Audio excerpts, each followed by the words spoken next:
Hello students, তো এই ভিডিওতে আমরা আলোচনা করছি দ্বিচল বিশিষ্ট রৈখিক সমীকরণ যুগল এক্সারসাইজ নাম্বার 3.4 ক্লাস 10th। ওকে, তো এখানে আমরা আলোচনা করছি কোয়েকশন নাম্বার 2 রোমান নাম্বার 4। ঠিক আছে, তো সম্পূর্ণটা কোয়েকশনই আমরা এই ভিডিওতে আলোচনা করব। কি বলেছে দেখো, রোমান নাম্বার 4টা, মিনা 2000 টাকা তোলার জন্য সে একটি ব্যাংকে গেল। ওকে, তো সে কোষাধ্যক্ষে শুধু 50 টাকা ও 100 টাকার নোট দেওয়ার জন্য বলল। সে বলেছিল সে 2000 টাকা তুলবে এবং সে 2000 টাকার মধ্যে শুধু 100 টাকার নোট হবে এবং 50 টাকার নোট মিলিয়ে তাকে দেওয়ার জন্য। তো সব মিলে সে 25টি নোট পেল। ওকে, 100 টাকার এবং 50 টাকার দুটোটা মিলিয়ে সে কতটা, 25টা নোট পেল। সে 50 টাকার নোট এবং 100 টাকার নোট কয়টি করে পেল তা নির্ণয় করো। ওকে, তো প্রথমত আমরা কি করব, মনে করি মিনা 50 টাকার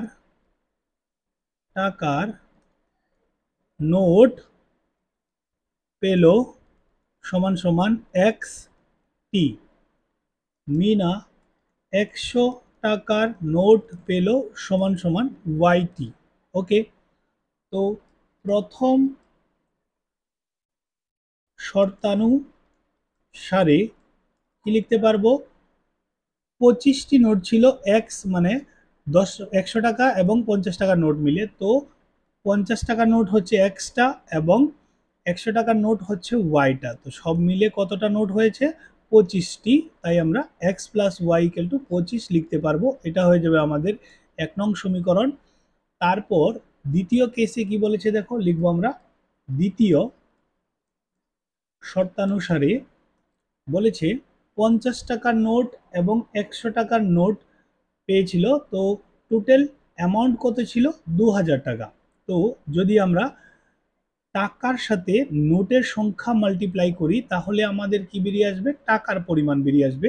একটা এক্সাম্পল দিয়ে আমরা বুঝি। ধরো তোমার কাছে 10 টাকার নোট কতটা রয়েছে, 10টা। তাহলে আমরা 10কে যদি 10 দিয়ে মাল্টিপ্লাই করি তাহলে কত পেয়ে যাব, 10 10 100। অর্থাৎ টাকা মান এবং নোটের সংখ্যা মাল্টিপ্লাই করলে কত টাকা ছিল সেটা বেরিয়ে আসবে। তো টাকা তো ছিল 2000 টাকা, আর নোট কি কি ছিল, 50 টাকার নোট এবং 100 টাকার নোট। তো 50 টাকার নোট ছিল এক্স টি, তাই 50 মাল্টিপ্লাই এক্স করেছি, প্লাস করব 100 টাকার নোট ছিল ওয়াই টি, তাই 100 ইন্টু ওয়াই সমান সমান দুটাকে যোগ করলে সম্পূর্ণ টাকার অ্যামাউন্টটা বেরিয়ে আসবে। তো টাকাটা হয়ে যাবে কত, 2000 টাকা। তো 50 ইন্টু এক্স কত হয়ে যাবে, 50 এক্স প্লাস 100 ইন্টু ওয়াই কত হয়ে যাবে, 100 ওয়াই ইকুয়াল টু কত হয়ে যাবে, 2000। তো এখন দেখো সবগুলো থেকে প্রথমে আমরা একটা একটা জিরো বাদ দিয়ে দেব। ঠিক আছে, তো জিরো বাদ দিলে কত পাবো, 5x plus 10y equal to 200। Zero বাদ দেওয়ার কথা হচ্ছে কি, প্রত্যেকটাকে 10 দিয়ে ডিভাইড করা হয়েছে। এখন দেখো 5 দিয়ে ডিভাইড করব, আবার ডিভাইড হচ্ছে, তো 5 দিয়ে ডিভাইড করলে এখানে শুধু x থাকবে, আর এখানে 10y রয়েছে, তো 5 দুগুণা 10y, আর 4 5 কত, 20। ঠিক আছে না, 4 5 20, আর এই শূন্যটা থাকবে, তাহলে হয়ে যাবে 40। এখন কি করা হয়েছে, 5 দিয়ে ডিভাইড করা হয়েছে প্রত্যেকটাকে। তো এটা হয়ে যাবে আমাদের 2 নং সমীকরণ। এই দুইটা সমীকরণকে আমরা কি করব, সমাধান করব, তাহলেই আমাদের এক্স এবং ওয়াই এর মানটা বেরিয়ে আসবে। অর্থাৎ 100 টাকার নোট কতটা ছিল এবং 50 টাকার নোট কতটা ছিল সেটা আমরা বের করতে পারবো। তো পরবর্তী পেজে আমরা এই সমীকরণগুলোকে তুলব এবং অপনয়ন পদ্ধতিতে আমাদের বলেছে সমাধান করার জন্য। তোমরা দেখতে পারো 2 নং কোয়েকশনটাতে বলা হয়েছে, তো এগুলোকে আমরা অপনয়ন পদ্ধতিতে করব। কি দিয়েছে, x plus y equal to 25। Okay, তো x plus y equal to কত, 25। এটা হচ্ছে 1 নং সমীকরণ। এবং 2 নং সমীকরণ হচ্ছে x plus 2y equal to 40।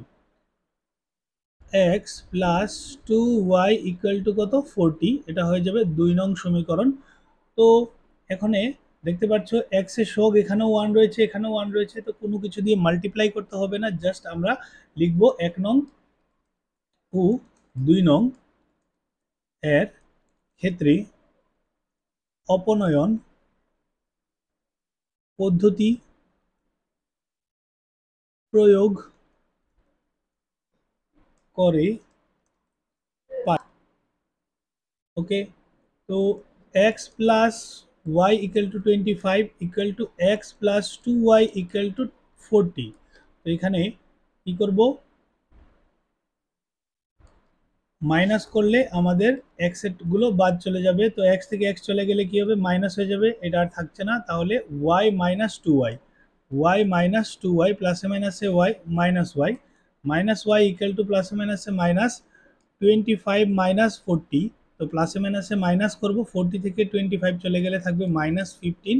তো এখানে থাকবে minus 15, minus minus both side থেকে ক্যান্সেল, তাহলে থাকছে কত, 15। ঠিক আছে, ওয়াই এর মান, তো ওয়াই এর মান পেয়েছি আমরা 15। এখন 1 নং সমীকরণে কি করব, ওয়াই এর মানটা বসিয়ে দিলে এক্স এর মানটাও পেয়ে যাব আমরা। 1 নং সমীকরণে y ইকুয়াল টু 15 বসিয়ে পাই। ওকে, 1 নং সমীকরণটা হচ্ছে কি, x প্লাস ওয়াই, ওয়াই এর মানটা কত পেয়েছি আমরা 15, তো এখানে 15 বসিয়ে নেব equal to 25, x equal to 25, আর এই 15টা ওপাশে গেলে কি হবে, মাইনাস 15, প্লাসে মাইনাসে মাইনাস, 25 থেকে 15 গেলে কত থাকবে, 10, 10 থাকবে। ওকে, তো এক্স এর মান পেয়েছি আমরা 10টা, আর ওয়াই এর মান পেয়েছি 15টা। তো দেখো 15 আর 10-এ কত, 25টা নোট পেয়েছিল সে। তো এখন লিখে নেব নির্ণয় 50 টাকার নোটের সংখ্যা হলো, তো 50 টাকার নোট কত কি ধরেছিলাম আমরা, এক্স ধরেছিলাম, তো কত এসেছে 10। তো 10টি লিখে নেব, এবং 100 টাকার নোটের সংখ্যা হলো, তো 100 টাকার নোট ধরেছিলাম আমরা ওয়াইকে, তাহলে হয়ে যাবে 15টি। ঠিক আছে, তো এইভাবে আমাদের আনসারটা হয়ে গেছে। তারপর দেখব নেক্সট রোমানটা।